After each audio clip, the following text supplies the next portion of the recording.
Okay, we should be good to go. Bill, if you want to stand right about here, okay. Then we can get you on the camera and we're all good. Okay, I have some things to pass out just like I did before. Okay. So you want me to do that first? Yeah, go ahead. So, hi everybody. How are you? So we've got a great guest lecturer today, Bill Jeffries from Citizens Business Bank. I told you a little about it with his background in the email I sent you, but I'll let him take things from here. He's got some stuff to pass out, and then he'll be talking to us today. Well, good afternoon, Road Runners. What I have here is just some different pieces of literature for starting with the side here and pass these around. But this is the Kern County Business Journal. And, you know, for those that are looking for jobs, you might look at the advertisers. There are major companies here in Kern County, all different sectors. It could be warehousing distribution, it could be retail, it could be agriculture, it could be financial. So I don't know if you have these on campus, but this is a valuable guide. This is our annual report. I'm going to pass another section over here. I'll just jump in real quick, Bill. We don't have the Kern County Business Journal everywhere, but we do have it in a couple locations, okay. One of which is right when you walk into BPA. You've got the counseling, well here, from your guys' angle, you're walking in, counseling is on your right, and on the left-hand side is a place where there's runner magazines, and we've also got the Kern County Business Journal right there. Sorry, Bill, go ahead. And I've got a banking magazine, the local Chamber of Commerce newsletter that we received. And these are duplicates. I'll start on this side. How many were at the Bakersfield Business Conference? Unfortunately, it's a little steep, the price for the students here. I didn't know if any of you were volunteers or not. So this is the program. I got to do the book signing table with my wife. We got to meet a lot of great speakers. We're talking about prime interest rate. This is a chart that goes back a couple decades, so you might want to look at rates as they are and what they have been in the early 80s. Business cards. I've had a few students from Cal State connect with me from last year and then this year on LinkedIn, which is the business professional group, and where a lot of headhunters look to recruit people in various industries. So I get referrals from headhunters saying we need an ag lender, or you know somebody that lives in Texas that could be an ag lender. You know, it's just there's a lot of baby boomers like myself that have a short timeline in our careers. You know, when you're getting close to your mid-60s, it's time to think, what's the next piece of my life? What do I want to do? Well, I'm a father, I'm a grandfather. I got 5 grandchildren, and they're all little. So I'd like to be able to spend more time with them in a few years. So that's all in the planning process, and all of you hopefully will go through that long-term working career and then settle down and be able to enjoy what's important to you, family and friends. Okay, a little bit about myself. Gosh, I was born in Anchorage, Alaska. My parents were from... Really? I didn't know. I never knew that.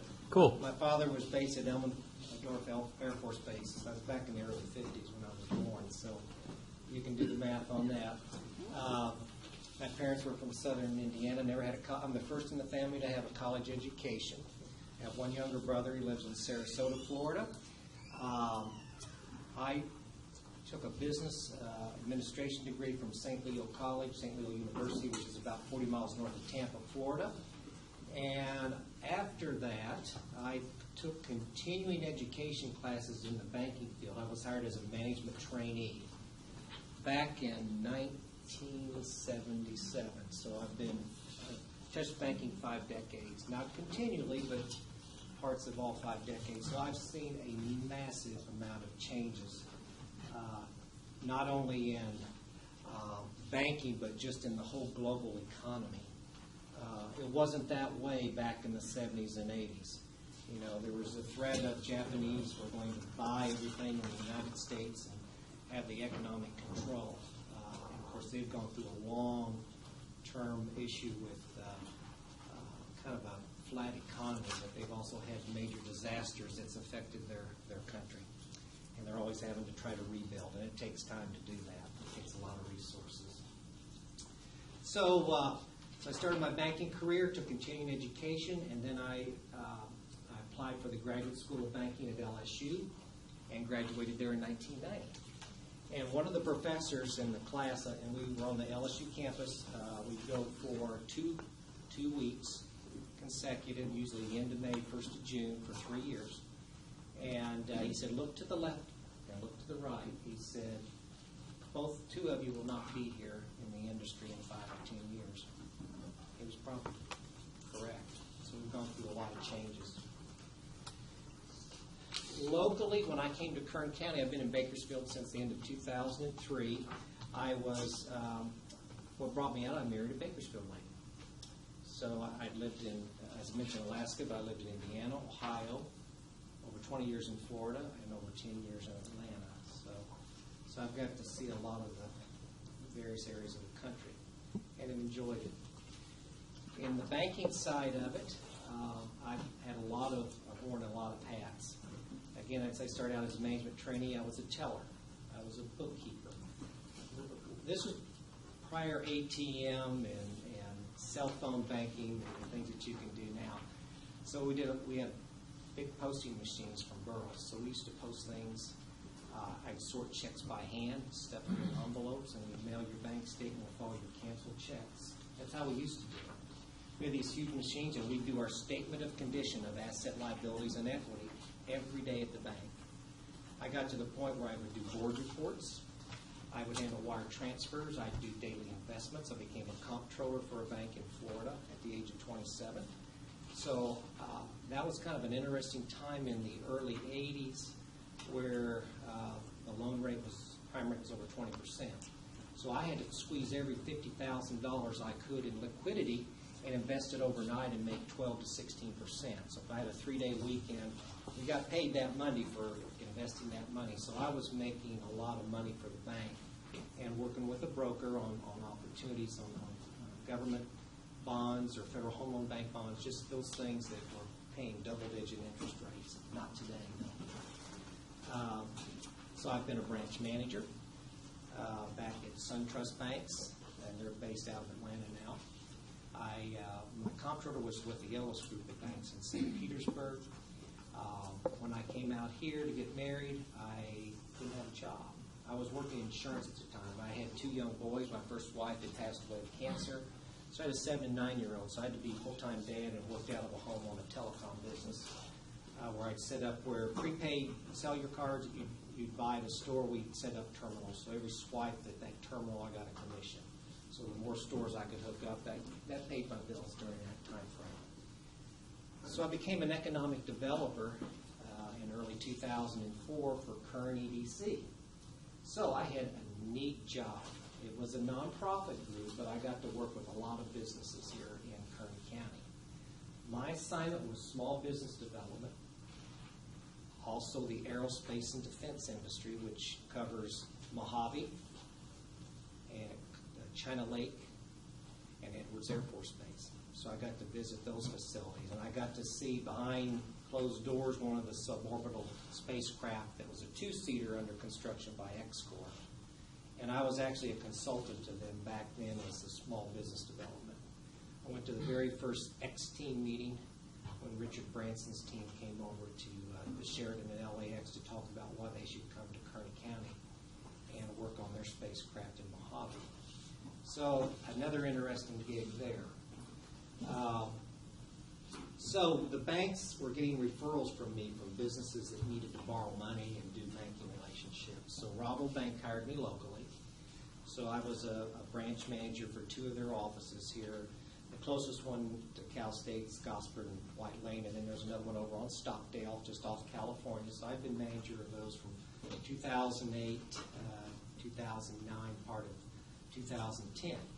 And another bank knocked on my door. I wasn't soliciting to change jobs, but again, when they dangle that carrot, higher salary and benefits and bonuses and things, it's like, okay, we're looking for a portfolio manager. So, okay, I don't have to run a branch, and I have supervised staff of 8 to 10 people.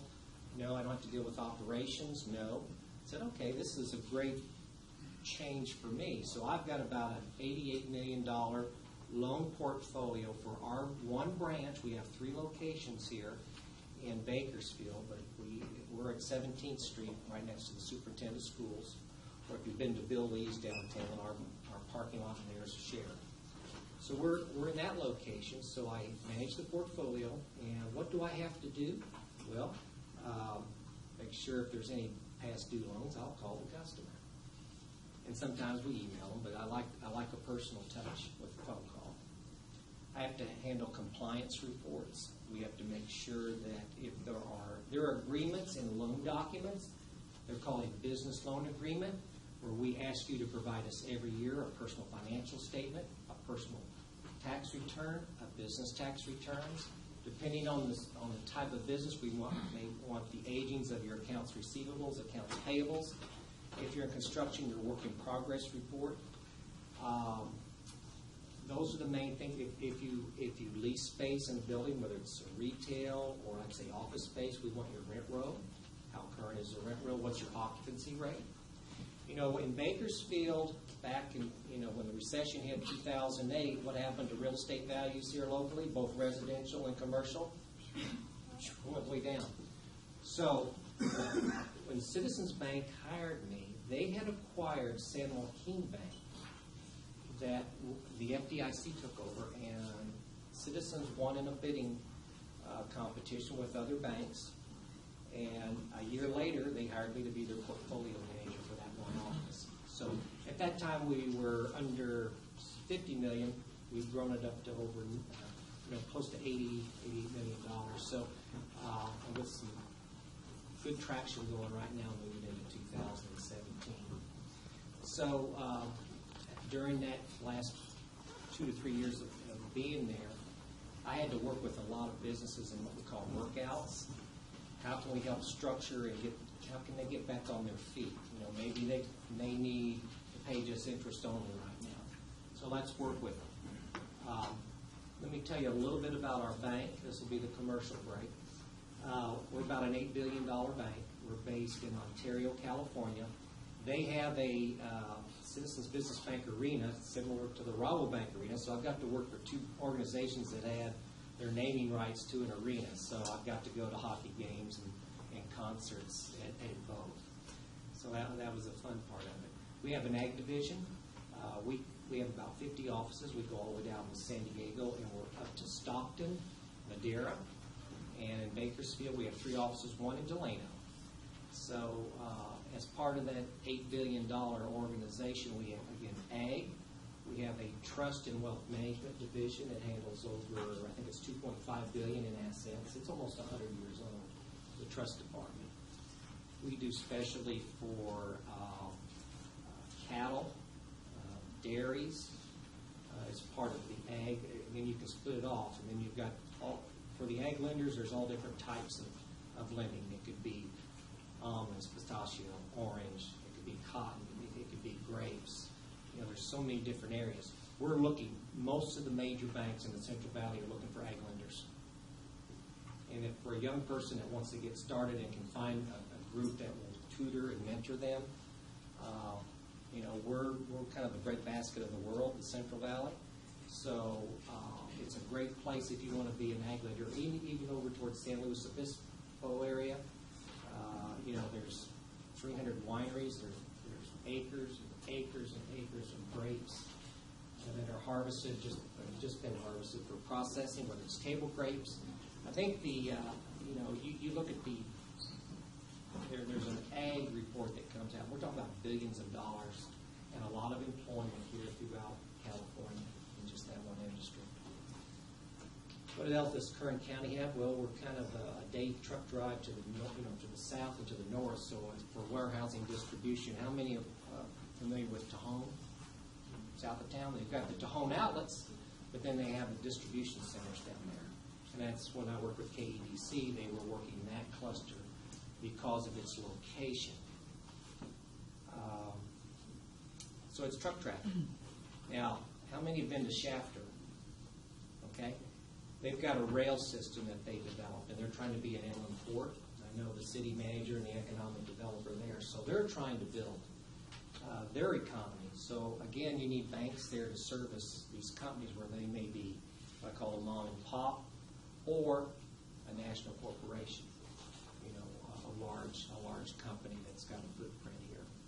So in some cases, we fit kind of in between the small and the large customer. We're looking for, businesses that have, 1 to 2 million in sales on an annual basis, because they have needs for lines of credit. They may need to buy equipment. They may want to buy, if they're leasing a commercial space or retail space, they may want to end up buying that space for their own usage. And there's different structures for loans. And we work closely with underwriters. So I'm not the underwriter. I just manage the portfolio to see that everything's kept up to date. I do some sales production myself. I'll have 2 calls this afternoon with customers after I leave here. So it's an ever-changing environment in banking, and so that's a little bit of my background from economic development to banking. So I've got a list of questions. I don't know what my timeline is here, but You've got until a little after 2 o'clock. So Okay. you've got, at this point, I call it 45 minutes to go. Plenty of time. Yep. So about 6 o'clock last night after I got home, I went online and I pulled up the questions that were there. So if I didn't get your question by 6, you can ask me later. I like to talk without a script sometimes. I can look you in the eye and talk to you. And some of these questions, I think, I could say, gosh, I can remember back when I was going to college and looking for that first job, and what tips could somebody have given me back then? Because we didn't really have a lot of guest speakers come to our college in the School of Business. I will say that the technology, I have, in my job role, I have a lot of different pieces of software I have to work with. And a lot of it is self-taught, or you have some training manuals in some respects. But,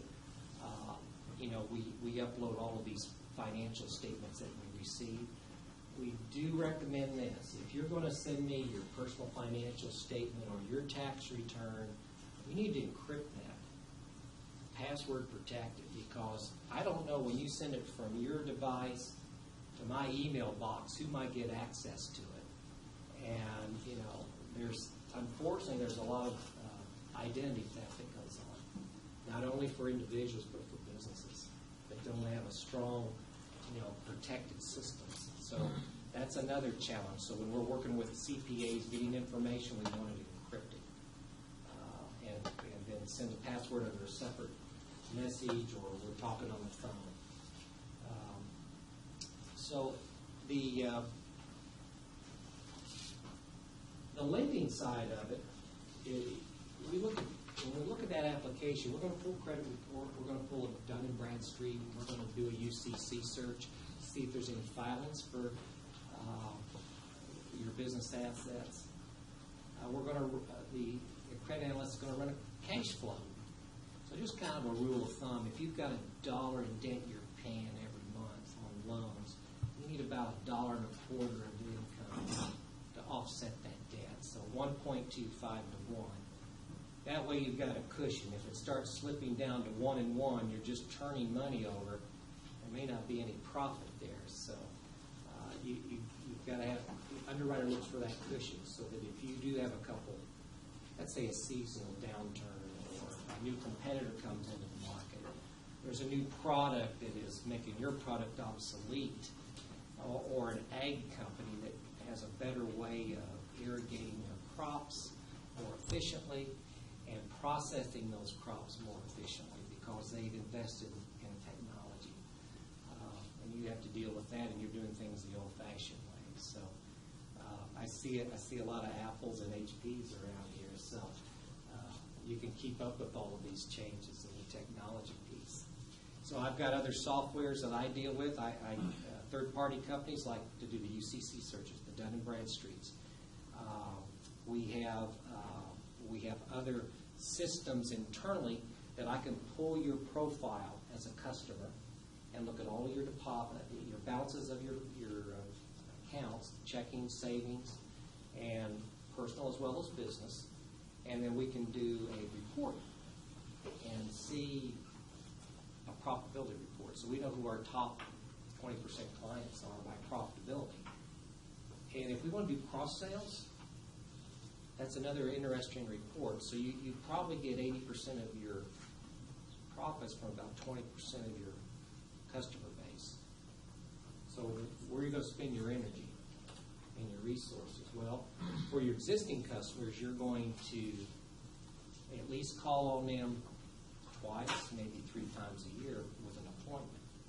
If you're prospecting, you can go through, and there's companies that provide information. You say, I want to target companies with 2 to 10 million in sales, and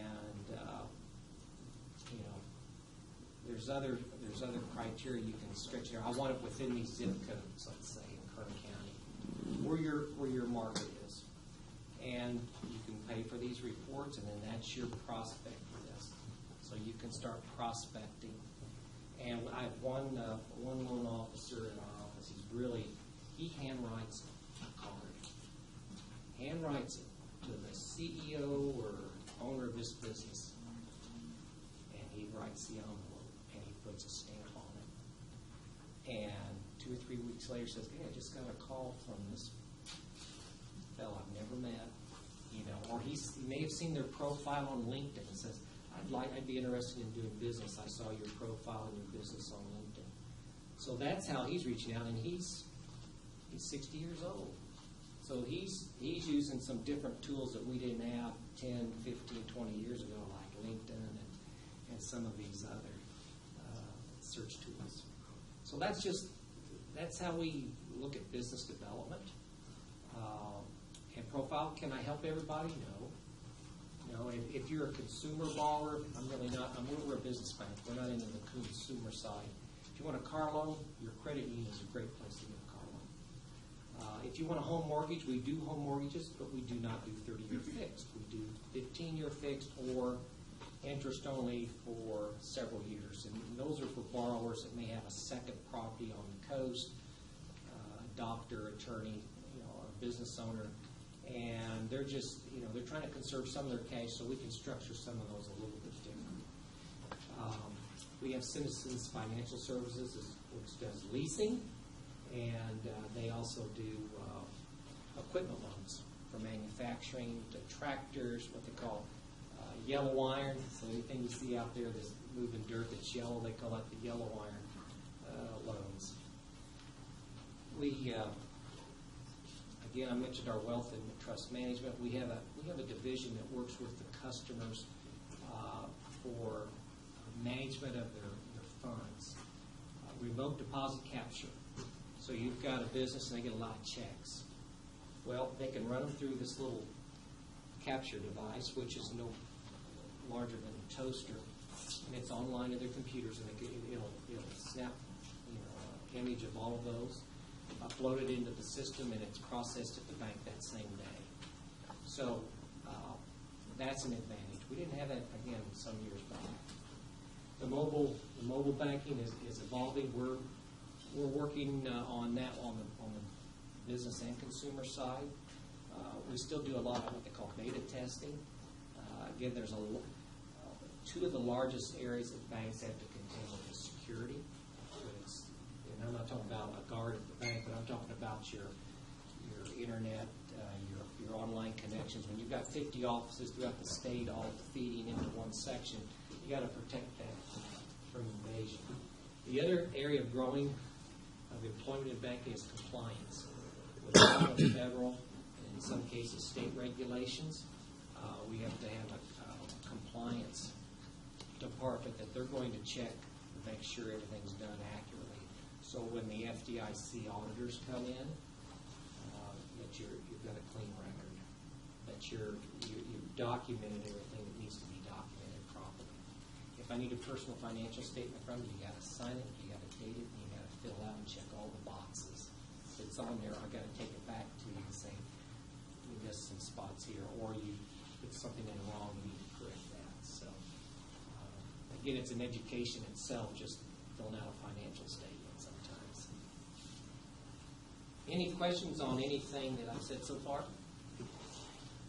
Okay, I'm going to go into a couple things here from our standards of commitment from the bank. We have 5 core values. One's financial strength. And we've been paying dividends for over close to 40 years now. Superior people. So it's very competitive when you apply for a job here. I went through the 4 interview process. And it took about 4 months back when they hired me a little over 6 years ago. My last interview was with the president of the bank. I had to drive down to the corporate office. Customer focus. We need to communicate with our customers and focus on their needs. Not what is my goal for sales, as I get a commission. It's their needs first. And structure the product to fit their needs. And explain it to them so they understand what they're getting. Cost-effective operation. That's keeping the cost down of running the business, just like any other business that wants to be profitable. That's what we do. Fifth core value is having fun. So how do you have fun in banking? Well, at times we're going to host a Monday night football event next week for some of our customers and our senior management here in town. We've got an annual holiday social coming up in December where we try to get almost all 800 employees together at the arena down in Ontario and their spouse or significant other for a social, and they give out awards and recognitions at that event. So we also have customer service contacts, smile, greet the customer. So when you're asking some of these questions, I'm going to kind of focus on your questions and try to get you to think. There's a lot of different areas that people can go into banking or any other organization. It used to be, would I want to be in sales? No, not really.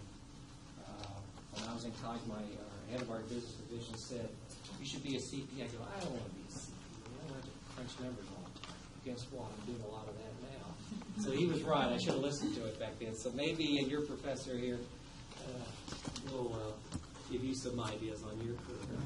Because we're all unique, and we all have, some of us have some talents that are easy for us, or they're gifted with the talent. Others, it's hard work. You've got to study and study and study to get where you want to be. Persevere. Anything else anybody wants to ask on any of the previous or any of the handouts? Okay, great. Okay, what are the consequences if the small or new business fails and the fulfillment of the loan is in jeopardy? Well, there's several things you could say about that. Is the loan collateralized? If it's with real estate and they default, well, we could foreclose on the property. Let's say it's a piece of equipment or a vehicle. It's repossession. Let's say it's structured something like you've got a major credit card, you've got $5,000-$10,000, it's no good. Well, sometimes a credit company, card company will work out a payment plan, or if they have to charge it off, it may be sent to a collection agency, and it's going to ding your credit report. It's going to be on there for a while. With this recession we had back in 2008, 2009, there were a lot of bankruptcies. As I've talked to some of these business owners, they were expanding their business just prior to this going on. And it's like the timing of it. We couldn't have looked in the crystal ball and said, we've got a recession in 6 months or a year ahead. It's coming. Don't buy any more equipment now. Keep your debt load down. Or don't buy that larger facility to expand your business. And when they did, and business dropped off, whatever cash reserve they had was dried up in a short period of time. People lost their jobs. What happened to the housing market? A lot of short sales on foreclosures. A lot of people displaced. So there's one question here that kind of focuses on some of this too. But the credit rating of that borrower or guarantor on that business loan or personal loan, bankruptcy, you're looking at 7 years on the report. We look at it very strongly. We like to see a credit score of at least 700 and above. If there's circumstances why it's below, we'd like a written narrative of what caused that. Sometimes we'll still make the loan, but most of the time we're looking at that 700 plus score, 720. Did you know you were going to do this job when you were our age? Probably not. The first 2 years after I finished, I got my Bachelor of Arts degree in 1975, I worked in the family business. My dad was a golf pro and ran a country club. So I stayed there for a while. A lot of the golfers that came out were bankers. And one of the bankers said, "You just graduated from St. Leo, didn't you?" And I said, "The business degree?" I said, "Yes." He says, "I want you to come work for me. I want you to come work for me." And I thought about it for a short period of time. I go, why shouldn't I? You know, it's a 8-mile drive to that bank in Dade City, Florida. And I started out as a trainee. Like I said, a teller, bookkeeper, and I worked everywhere in that little $27 million bank. It was a sole bank, one location. This was before branch banking was even thought of. So, I've been in the industry, like I say, over a period of 5 decades, but I've been in insurance. I was in insurance sales for a while in between. And when my first wife passed away, I had 2 little kids. I couldn't be traveling to North Atlanta to work. You know, 45 mile from work, but going through Atlanta traffic, an hour and a half to 2 hour drive, one way. So I had to have a home-based business, and I worked with a brother and a business associate of his out of Florida, and that paid the bills. So that got me through. Came to Kern County. Would I ever thought I'd been an economic developer for almost 4 years? No. Things just happen. And you know, I'll say this, sometimes opportunities will come to you in a very quiet way. It might be a phone call. It might be a text. Now, we didn't have texting back then. It might be an email. It might be something you're reading online, and something clicks, and a connection's made. So, you know, you've got Monster.com and all these other tools at your access. And I spoke to the Monster.com rep for the Bakersfield, California representative, who had texted me from LinkedIn wanting to connect. So I said, "Well, tell me how you work." So she explained that she works more with the businesses, and they're doing their ads in the paper, but then they're also posting their jobs, and they're going through the California. So, again, things can happen that you have no control over in your life or your business career. But just be open for the challenges and the opportunities. As a manager, what skills do you look for in job applicants? Well, it says, I'll read the rest of it. What can we do as soon as we're to be graduation and get noticed and get an opportunity in the application process? You know, you're competing with, you've got a global competition now in some respects. If you're really interested in banking, you need to try to get a mentor in the business that you can work with.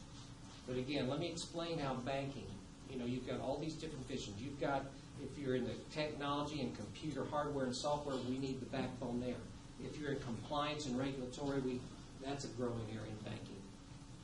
If you want to be a loan officer, I would recommend, if you want to get in the credit side, is to try to work with one of the larger banks to start with.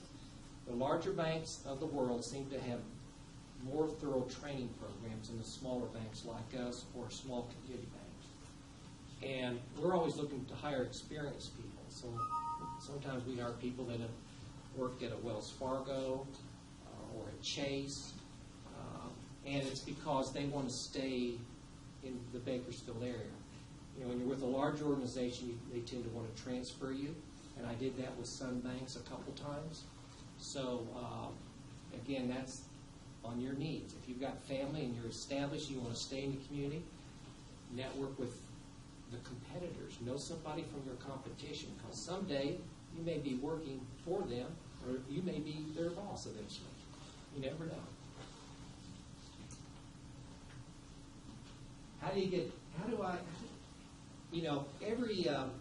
There's different styles of management that look at people's applications. We hired a part-time credit support person. We interviewed 4 or 5 of them, and it was just a part-time job. The young man is in his second year at Bakersfield College, so he's putting in 22 to 22 hours a week. And I think what impressed the manager of the office that hired him was that he had good technical and computer skills. He had good people skills. He could look them in the eye. He could shake their hand. And so, those were kind of the skill sets that we were looking for. I worked with him on the software, and he's going like this, a mile a minute on typing. These 50-plus-year-old fingers are not quite as nimble as they used to be, but he knows, again, when I was your age, I didn't have all this computer training. I did Fortran punch cards on an IBM machine. So you've had, the access of education you have on using your electronic devices. That's great for banking, because banking is becoming more and more user-friendly for those online. We have people that need to work closely with our clients on business online banking. So that's another area. There's a treasury management sales that does that for our bank. So look at that as an area. You may be HR. We have HR people. There's an HR department. Yes? Okay. So are you interested in any particular field of HR? Are you for a bank, a hospital? Medical is a big item. If you could work HR in a larger hospital. Yeah, I don't want to get into that. Right now I'm open to anything. Just applying right now. Okay. There's some HR training companies here in Bakersfield that put on seminars. There's compliance that employers have to have with their employees every year, and I would recommend that there's a lady here named Robin Paggi, P-A-G-G-I. She's been an instructor on HR things in Bakersfield for many years, and she's a great resource. And if you need the website, I can get that to you later. I can channel it through you. Please. And I'll take a note of that right now. I'm not going to text myself. I'm just going to write it down locationally. Sometimes she'll be on the early morning TV show, Channel 17, and talk about a topic. You have to post all these things on the wall every year. It's got the wages and the accidents and all these other things. That's another really good field, HR. It really is. Any other areas of careers somebody want to mention, whether it's banking or something else? How many of you plan to stay in Bakersfield, Kern County when you graduate? I'm just curious. Okay. For the time being, okay. All right, good. How do you feel? I moved out to the North City, and I didn't like it, so I'm staying here. Okay. What's interesting about Bakersfield is when I have people come from out of town or relatives, they're amazed at what a great community we do have, a lot of generous people. There's millions of dollars raised annually from individuals and corporate sponsors for Relay for Life. You can do March of Dimes. Every week there's some fundraiser out there for those in need. So I was fortunate to graduate in 2006 with Leadership Bakersfield. So I got to interact with a lot of folks through that community experience. The head of the homeless center's name is Gil, and he was our mentor for our class project. And what we did is we brought third graders to the CSUB campus, and they had a field trip. And some of the students, those in the nursing and the sports and different, they all participated with activities with these third graders. And they had a sack lunch here on campus. First time a lot of these kids will have ever even been to CSUB. Now that was back in 06, so at 10 years to their age, from third graders, they're going to be going to college pretty soon.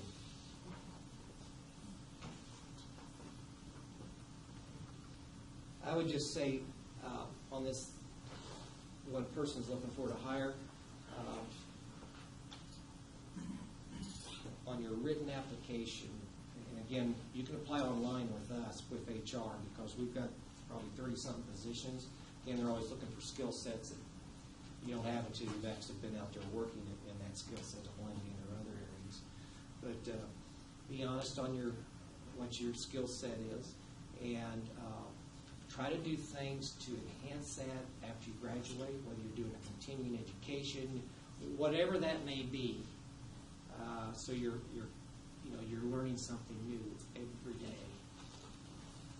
Some of these magazines and stuff. I mean, I don't have enough time to read. Right now in my email box, this is my bank phone. I've got 80 emails. Some of it is just resource information from various sources, and I'll look at those in the evening. So you can do the same thing, and you can't always do it while you're on the job. How do you efficiently govern your time between thinking, brainstorming, gathering relevant information, implementation of strategies and tactics necessary to build a STAR portfolio? Well, there's other people that help build up the portfolio for the loan portfolio. So basically, again, I'm trying to make sure all the files are kept in order, and that's in the neighborhood of about 180 files. Again, it's all electronic files. 2 years ago, I had all paper files. I had all paper files. And my special project one summer was to get those things ready to be scanned and put electronic file. It took me, it was a solo project for our portfolio, and it was about 15 weekend days one summer. Solo. So I got it done. And so as things change, customer calls out of the clear blue, I need to see you about something. Wait a minute, that wasn't on my schedule this morning when I came in at 7:30 or 7:15. You've got to adjust your schedule. And sometimes you're working a little bit later in the evening to get things done. Because it's not always your schedule. Your boss comes in with something, I need help with this. And I think the challenge that we're seeing with the baby boomers like myself is adapting to a constant change in the technology and the software of the technology. You know, you get one thing and it's upgraded 6 months later, 18 months later there's another upgrade. The screenshots look different. You know, you got to click a different area to drop down this box to click here to get to here. So that's some of the challenges that you have in gathering your information and putting your strategies together. Time management has always been a challenge. I think it always will be. We thought with this electronic age, everything would be so, so much easier. I don't have to type a letter on an IBM Selectric 3 and use the correction section if I make a spelling error. I can do it in a Word document, and I can change the font. I can do all this neat stuff. And now a lot of it's automated. Here, get the name, address, and stuff, and here's the form letter I want, and there it is. You got 30 letters. You can sign them, send them out, and you're set to go. Yeah, you can save some time with that, but there's so much rapid change. Fast forward 30 years from now, what's it going to be like here in the business world? I never would have predicted the technology revolution the way it's grown, and it's going at warp speed. I thought Planet of the Apes was a high-tech movie back in my day. Now with all the Star Wars and the different generations of movies, the high-tech stuff is just amazing. And my son was a CSUB graduate a couple years ago. Took accounting, and then he went into the art department and did the computer graphics and stuff, and they had a display here with all the artists one day. So what are you going to do? I said, you got an accounting degree.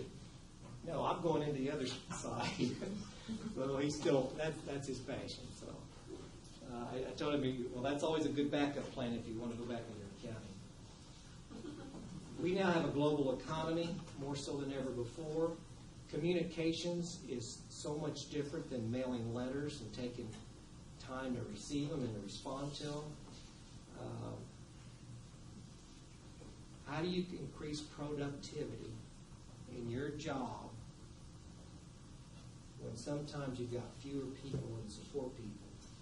And that's the way business is running lean and mean. We used to have a full-time credit support. Now we got a 20, 22-hour credit support. Well, we're open all day. Phones are ringing. Emails are coming in. Customers are walking in. How are you going to service those? You got to do it yourself. There's nobody saying, I need you to do this. So that's one of the big challenges. And it's just the way businesses operate. Quick question, sir. Yes. So would you say that technical and communication skills are key to distinguishing yourself to a potential employer in the job market? Yes. Yes. If technology is a piece of that business that you want to be a part of, yes, you need to know those technology skills. And communications. Communications, maybe it's your writing skills.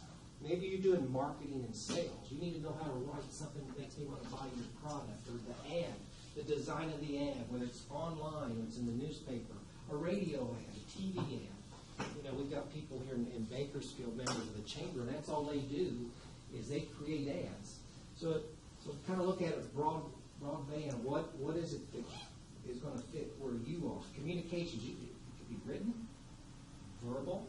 Maybe you represent this company, and you've got a kiosk here at a business expo that the chamber has, and you've got 200 people coming through. You need to have the eye contact. You need to make them feel, like they're special, and why they need to do business with them. Business card, shake their hand, good firm handshake. There you go. This guy's got muscles here. So, that's very important. Eye contact. Sometimes you talk to people that are kind of going like this. Are they really watching or listening? And it's just some people are made that way. It's not a fault. It's just their characteristics. I was real shy in college. You wouldn't see me stand up here talking to you back when I was a student. I would be back where those guys are in the corner, being real quiet. Does that help you? Okay. See, we've got, I know that clock's way off valid. It is. It's 10 till right now, so you got 20 minutes or so. Ooh, man, I got a long ways to go. All right, advice for someone considering a career in their field. Have a macro and a micro look of that business for that career. What's the big picture and what's the small picture where you're trying to focus? That focus could be on that particular company. The macro could be the whole industry of banking or technology. And we've got Apple, and we've got, Intuit, and we've got all of these smartphones and all this technology. So depending on the industry, look at the big picture and look at it where you want to be and how you want to start with them. I've got nieces and nephews that are up near Mountain View, and they're in the tech field. Oh, my gosh. And they make some great salaries and commissions. And they're doing this stuff involving the cloud and all this other stuff that goes on with technology. It's a whole different, it's a foreign language to me. But that's what they do. And also talk with those who are already working in the industry or the business that you're interested in. Talk to an employee or talk to a manager or talk to the owner if you have that opportunity. Pick their brains a little bit. If you show a little interest in somebody in their business, you're going to get their attention. You're going to get your attention. Like, from Cal State, young man or young lady came by and asked me some questions. And that happened before, so started. How'd you climb the ladder, corporate ladder? Well, I got my education. I got the first in my family for a business administration degree at St. Leo University. And then I took a lot of banking classes at the community college. The bank paid for them. They were usually evening classes for 3 credit hours, and we would use these books from the Bank Administration Institute, law and banking, just regulatory stuff all the time. Right now, I have about 3 or 4 online classes compliance classes I take every month. That the bank requires. And the tellers have certain ones that they take, loan officers and lending people have certain ones that they take.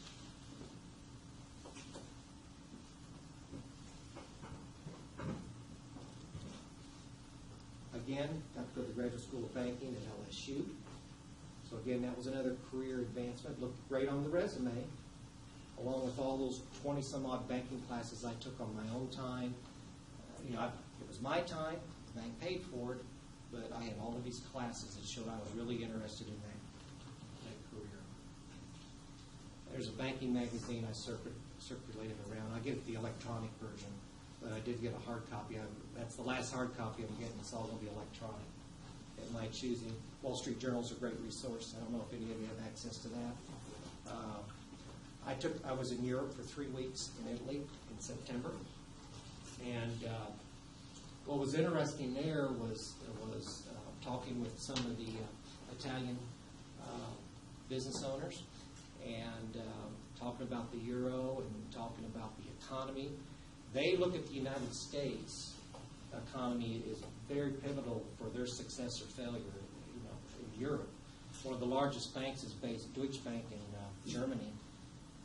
They were over 100 euros a share a few years back before this recession. I think they're like 12 euros now. And there's been talk about a bailout by the president, Merkel of Germany, but she said they're not going to bail them out. And so there's concern that there might be a run on this largest bank in Europe, that investors that's got a lot of cash in there is going to start pulling some of that out and diversifying it to other places. So if the bank does have a problem, then they haven't lost all that investors' money. They look at the United States, our military, that we stay strong because they're concerned about the problems we're having there. So from a banking perspective, banks there have been, I think Deutsche laid off 4,000 or 5,000 people in the last 3 months. So there's, the banking industry can have its ups and downs, and on a global basis it can have its ups and downs.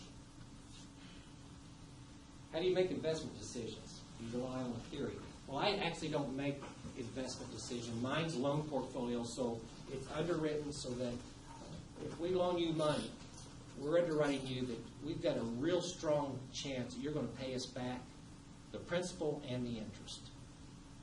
Okay? Phil, can I interrupt for a second? Sure. I think it might be useful for a lot of people in here. I was looking at some of the questions.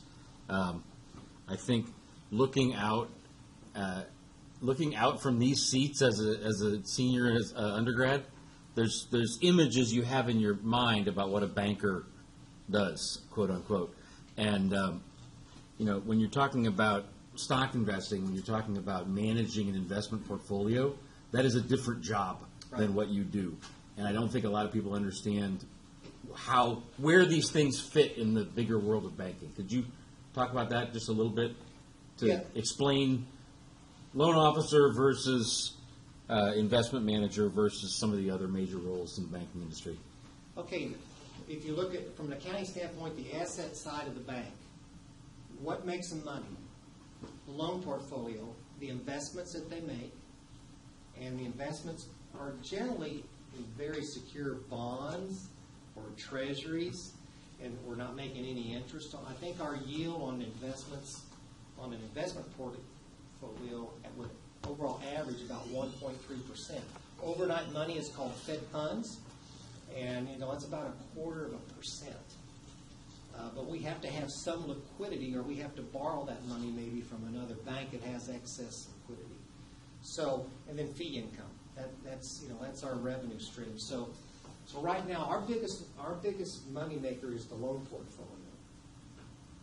The investment portfolio is shrinking because the yields, as the investments are maturing and we're getting paid, we can't reinvest that for that same rate or higher because rates are down. So if we can make a mortgage and get 3 to 4.5%, that is better than money sitting there earning basically nothing. and on an investment, 1.3%, 1.5%. I just heard some of these stats from our CEO, and so most banks, their profits have been squeezed. So because if loan growth, if you don't have the loan growth and quality loan growth, you can't build your profits. Because right now you're not going to get it on buying bonds and investments.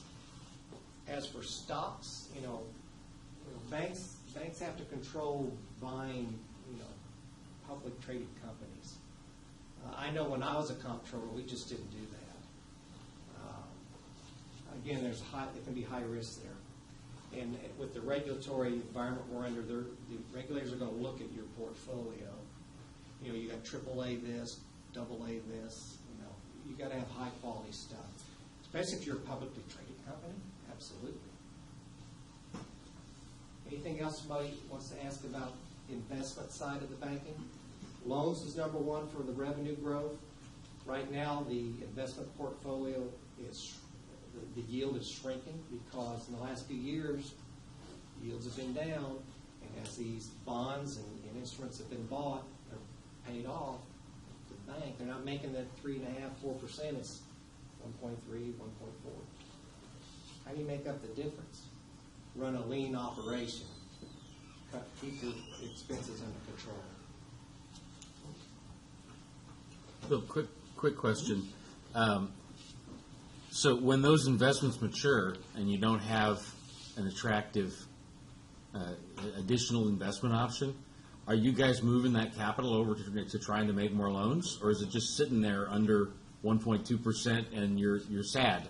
We're looking for loans. We are looking every bank around is looking for quality loans, and I mean rates have come down on what we can earn on it because of the competition. So the higher quality loans you're making, what I call your gold customers, you're going to be fighting to get prime, maybe subprime, under 3%, because that's better than the investment portfolio.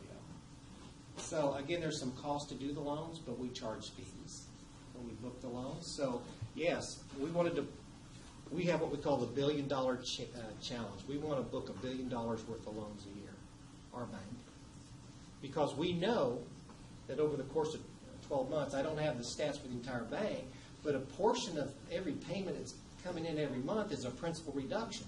Boom, boom. And now that $3 million is just paid off in the month, you got to redeploy it. And I mean, the faster you can deploy it and get back up there to that 3-4%, it helps your bottom line rather than just sitting there in an investment earning less than 1.5%. So yes, we'll make loans. We just, the quality of our loans, they have to be good. There's no, when you make a bad loan, it's a loss. I mean, you've lost the capital, you lost the interest earnings. If you've got a foreclosed property, you're paying the taxes, you're paying the insurance, the upkeep, an attorney fee. It's just you're digging a hole. So that's why you want good loans. So I know that they're most likely going to increase the federal funds rate.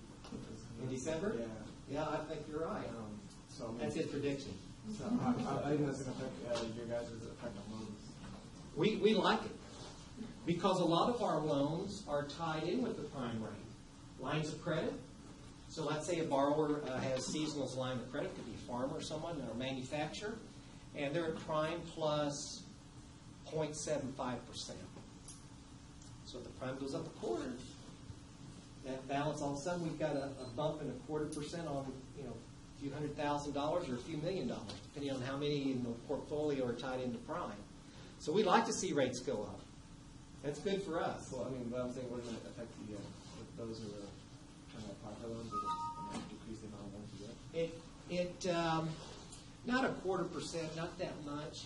It would hurt more of the smaller businesses, because again, they got to meet their debt service ratio.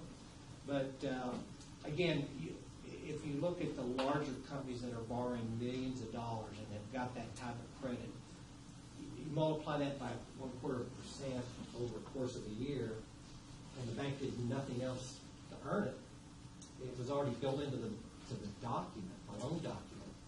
It's just bottom line money. It's feeding in. And there's some consideration that there'll be another couple more bumps in the prime rate in 2017. Again, depends on the stability of the global economy too, and what happens. Anything else there on that topic? No, I think that explains things a bit better. Okay. Feel free to keep going with whichever All right. questions you want to get to. Let's go back to the back here and kind of skip around. So I answered the one question, your position at company, how'd you get there? What are some important things a young person can do to benefit themselves in the future financially? I guess I'll get off the camera. I was going to walk to the back and make sure everybody focused. No. You can do that if you want. When I go to church, our pastor tends to walk back and see everybody and see what they're up to. Save part of your salary for the future. I don't know how, big or little that could be, but save something for the rainy day fund. Please don't charge up your credit cards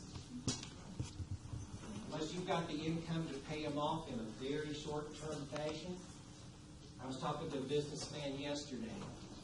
He's got $50,000 in credit card bills, and he says he's paying $2,000 a month, monthly, and $1,000 of that is interest. And he's looking to restructure his debt, a small business owner. That's a lot of credit on full credit card, $50,000. That's what happens in the real world. You can bury yourself with credit cards, individually or in your business. Well, I'm not going to tell you it is. I'll just say this. Part of their customer base was in the oil and gas industry. So with that slowdown in that industry, it hurts them. What advice do you have for someone who wants to begin a career in the banking industry and achieve success? Research the banks in the area where you plan to live. Check online for the job postings. Most of the major banks are going to have their jobs posted online. And the large banks tend to have the training programs. Some of the areas, again, I'll mention them: audit, security, compliance, loan officer, operations officers, and credit union. The person that sits on the computer and crunches all those tax returns. That's a skill set. The main skill set in that division is the one who analyzes it. Just doesn't keep crunch the stuff and put it in the system, but actually measures out the ratios, reviews the credit reports and the D&Bs and say, okay, is this worthy of us lending them $2 million? How's the work-life balance in banking? I'll be honest, at times it can be very difficult because you're juggling a lot of things. What's the typical day of a banker? I'm usually in the office. My goal's about 7:15 in the morning, and that's when I arrived after dropping off my mail-in ballot this morning downtown. And I have my to-do list. I have a sheet that I constantly am updating on the to-do list, and it's like the weather, changing all the time. Like I said, I've got 2 appointments this afternoon with customers, and those 2 customers are the loans that I'm looking at for those 2 customers is about $2 million combined between them. So it's a lot. It's a lot of work once I get the applications, take it from start to finish to close on it.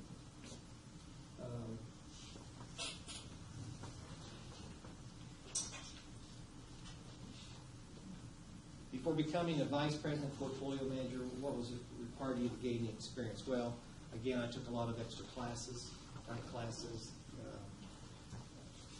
Also, if the bank has an internal training, and sometimes they have some internal training, take advantage of those. Online classes. My goal is to keep our portfolio healthy. If I see some past dues frequently on a certain client, I red flag that, get with the loan officer. You got to be able to communicate with your customers, your coworkers, and your supervisors.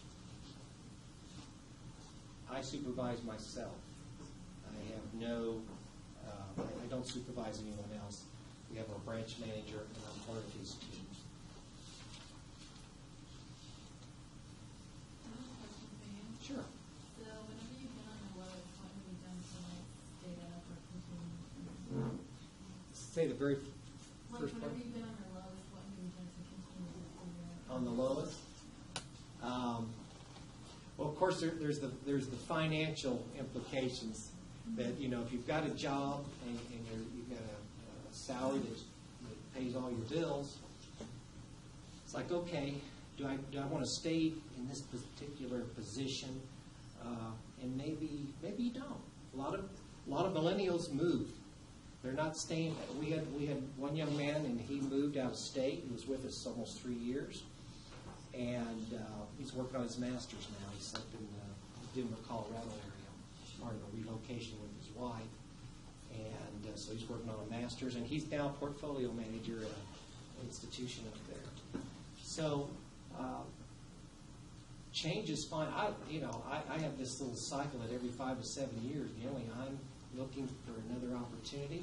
And if it comes, it's there, or, I kind of network to look at things. So, again, your job can change, your supervisor can change, your customers can change. There's a lot of things beyond your control, but there are other opportunities. You just have to look for them. But just bear it. You got to grin and bear some of those hard times, because it's not always going to be easy. You're going to have the boss that says, "Gosh, I can't stand working for this guy. He's just on me all the time." Or you've got a sales production go, and your sales manager says, "Okay, give me your prospect list. How many people did you call this week? What's the results?" It just depends on what organization you're in and what is their culture and environment. It's all different. Does that help? What's our timeline? 6 minutes ago. 6 minutes. 6 minutes ago? Yep. So we're done. No. You got 6 minutes go. left. Okay. All right. Anybody in the back? I'll chime in with one if they're not going to. Okay. First choice. And it is for the back, because Hisham, who sent you his LinkedIn request, Yes. I've got it right here. he sent his question for you directly to me, so it's not on your list. Oh, okay. Is it hard to be the vice president portfolio manager of 2 offices of Citizens Bank at the same time? How can you manage your time between them? And then there's a 2-part question, so you can answer whichever part you want. As a business developer for Kern EDC, what advice can you give choosing what field to work in these days? And what do you think is best to manage? Okay. I used to have 2 portfolios to manage for 2 offices here in town. And that was because of just the change of the acquisition of San Joaquin Bank. So I had another $45 million portfolio of loan assets that I had to manage. So what was helpful there is I had another full-time credit support person who knew the customers. So I had to integrate and learn these loans. So what do you do first? You look at the largest loans first. And you go down the list. Like I say, your top 20% of your customer base is 80% of your profits. And then different loan officers, new assignments to those loan officers. So you're working with the sales lenders there on, first of all, retention. If the loans are paying, you don't want Wells Fargo or another bank coming in there and taking your customer away. So when's the last time somebody's called on?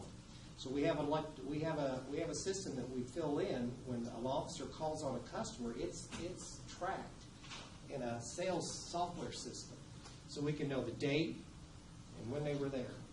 So it's like, oh, it's been 3 months. You know what? We need to go make another call. Let's just do a retention call. Let's take them out to lunch.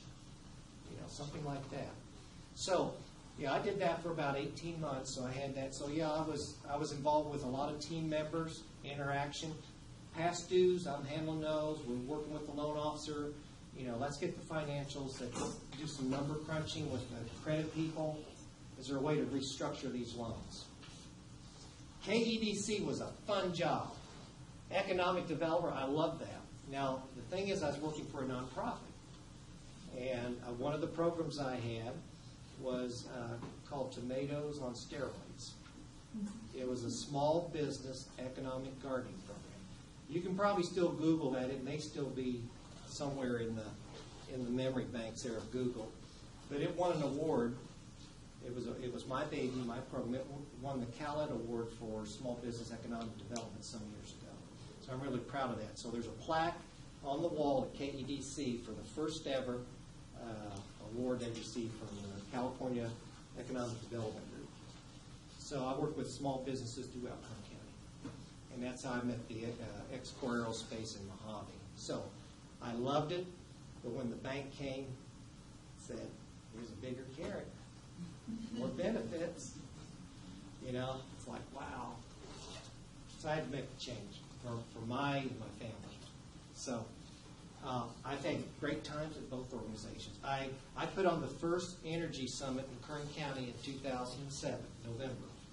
So this is the 10th anniversary of it. So I need to go as an old alumni for that event. So I worked with oil and gas. I worked with wind, and solar was just really starting to get going on the commercial side. So I was honored to have the head of the California USGA ask me to come speak to a group.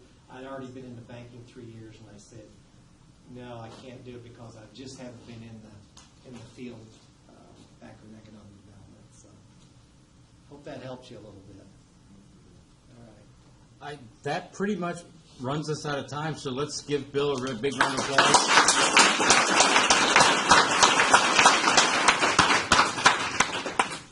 Bill, thank you very much. It's every time we do this, I think it gets better than the last time.